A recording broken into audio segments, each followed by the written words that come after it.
వంశీకృష్ణ శ్రీనివాస్ యాదవ్ గారు మన ముఖ్య అతిథిగా పాల్గొని మరి దక్షిణ నియోజకవర్గం యావత్తు కూడా మొత్తం అంతా తిరుగుతూ ఈ రోజు మరి ప్రత్యేకించి భీమనగర్, పూతివారమాన్యం, మరి సౌత్ జైన్ రోడ్డు, ఈ అమ్మవారి వీధి పరిసర ప్రాంతాలు పర్యటించి ప్రతి ఒక్కరిని కూడా డోర్ టు డోర్ వెళ్ళి ప్రత్యేకించి కలిసి మరి అభ్యర్థించడం జరుగుతుంది. ఇవాళ ఈ రాష్ట్ర ప్రభుత్వంలో రాష్ట్రం మరి తప్పనిసరిగా మనకి కూటమి ఏదైతే ఉందో అది అధికారంలోకి 100% వస్తుంది.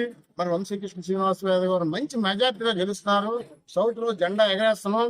అంతేకాకుండా మరి సౌత్ ని అభివృద్ధి చేసుకోవాలంటే ఒక తెలిసిన వ్యక్తికి అక్కడ ఏంటంటే స్థానికంగా సమస్యల పట్ల అవగాహన ఉన్న వ్యక్తి కాబట్టి తప్పనిసరిగా ఆయన ఒక అవకాశం ఇచ్చి రాజు గ్లాస్ గుర్తు మీద ఓటేసి అత్యధిక మెజార్టీతో గెలిపించిన ఒక బాధ్యత. అలాగే మన రాష్ట్రాన్ని కానీ, మన విశాఖపట్నాన్ని కానీ, అలాగే మరీ ముఖ్యంగా మన దక్షిణ నియోజకవర్గాన్ని మనం బాగు చేసుకోవాలంటే మరి వంశీకృష్ణ యాదవ్, శ్రీనివాస్ యాదవ్ గారు లాంటి. ఎందుకంటే ఆయన ఏంటంటే ఒక ఐడియాలజీ, తర్వాత ఏంటంటే ఒక చిత్తశుద్ధి కలిగిన వ్యక్తి. ఇప్పుడే తాను వస్తువు కూడా అది చేయాలని కూడా మాట్లాడుతూ వచ్చిన వ్యక్తి కాబట్టి తప్పనిసరిగా మీరు అందరూ ఆదరించి అభిమానించి ఆయనకి మంచి మెజారిటీ ఓట్లేసి గెలిపించాలి. అలాగే మరి ఈ రోజు తెలుగుదేశం కానీ, బీజేపీ కానీ, జనసేన కానీ, కార్యకర్తలు కానీ అందరూ కూడా ఈ కార్యక్రమం పాల్గొన్నందుకు అందరికీ అధికమైన ధన్యవాదాలు తెలియజేసుకున్నాను. నమస్కారం. అదే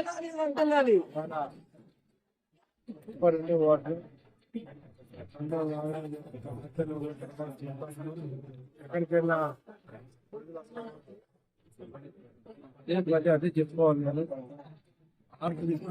పడుతూ ఉన్నారు. ఎక్కడికి వెళ్ళినా కూడా మేము ఒకసారి మోసపోయా మోసపో ఈ ప్రాంతం అభివృద్ధి జరగాలన్నా, ఎన్ఎస్సీ కావాలన్నా అంతకంటే గొప్పగా మేనిఫెస్టో అర్థాన్ని ఇచ్చారు. ఈ రాష్ట్రంలో బలహీన వర్గాలకి, ప్రతి సామాజిక వర్గానికి, ప్రతి వర్గానికి కూడా అద్భుతంగా ఖచ్చితంగా నమ్ముకుంటాం. రాష్ట్రాన్ని అన్ని తీసుకుంటా తొమ్మిది సంక్షేమాన్ని కోరుకుంటాం కాబట్టి ఈసారి మూర్ఖాన్ని మాకు ఉమ్మడి అభివృద్ధి ఎక్కడ పోతే ముఖ్యంగా సౌత్ లో కాలుష్యం వ్యవహారం కానీ, గ్రీనరీ కానీ, రోడ్డు కానీ, అలాగే డ్రైనేజ్ వ్యవస్థల మీద ఎక్కువ కమ్యూనిటీ హాల్ చెప్తా ఉన్నారు. అవన్నీ కూడా తీరుస్తామని చెప్పాం. ఒక అద్భుతమైన సిటీగా, గోల్డ్ సిటీగా చేస్తే ఇది దేశంలోనే నెంబర్ 1 సిటీగా తయారవుతుంది కాబట్టి ఆ విధంగా ప్రణాళిక చేసి బాగా మేము ప్రజలందరూ కూడా వన్ సైడ్ గా డిసైడ్ అయిపోయారు. ఎవరు ఎన్ని చెప్పినా, ఎవరు ఎన్ని డబ్బులు ఇచ్చినా, అది ఏం చేసినా కూడా ప్రజలు మాత్రం ఓటు ఈసారి ఉండాలని డిసైడ్ అయిపోయారు. నేను కూడా వాళ్ళని రిక్వెస్ట్ చేశాను. ఆయన 2 సార్లు అవకాశం ఇస్తే నాకు ఒక అవకాశం ఇవ్వమని రిక్వెస్ట్ చేశాను.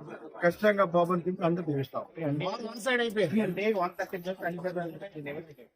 నేనైతే 140 దాటాను నా పర్సనల్ 140 ప్రజల్లో కరెంట్ ఎలా అయితే ఉంటుందో పవర్ఫుల్ అంత వ్యతిరేకత ఇవాళ జగన్మోహన్ గారి ఉంది కాబట్టి ఖచ్చితంగా అందరూ గెలిచేస్తున్నాం.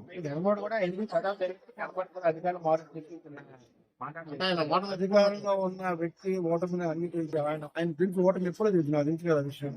ఆయన ఓటమి ఎప్పుడో తెలుసు. పైకి అన్ని మాట్లాడుతూ ఉన్నాడు. ఏమి ఓటమి ఆయన ఎప్పుడు అంగీకరించారు.